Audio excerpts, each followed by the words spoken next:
فجأة شيفوا الشامي واصل على سوريا، وبعدها تحت وصاية نظام الأسد.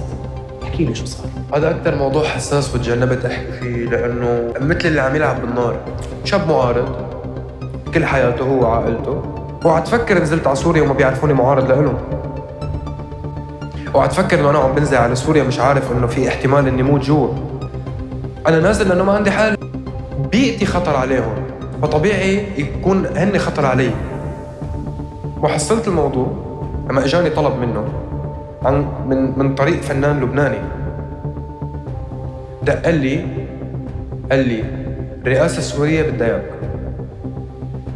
فنان لبناني نجم قد الدنيا، كبير كتير وبحترمه وبحبه. دقيت لبابا قلت له هيك. قال لي بتموت. ما حب يبسط لي، بتموت. عندك مظاهرات على يوتيوب وعندك أغاني على يوتيوب بتلغم عليهم وما في انتمي للويل ومع اللاجئين بتموت. قلت له بابا ما عندي حل، أنا بلبنان وضعي خطير كتير، بيسكروا علي الدنيا وفينهم يطالوني، فيني موت أنا وبيتي. قلت له خليني أنزل بشرف واحترام ورجولة أحسن ما يطالوني بغير طريقة. ونزل. وسيم الأسد طلب منك شخصيا؟ اجاني طال نهار على الشيراتون، قال لي بدنا نعيد اللاجئين السوريين نصور فيديو معك. قلت له أنا بعتذر منك، ما فيني.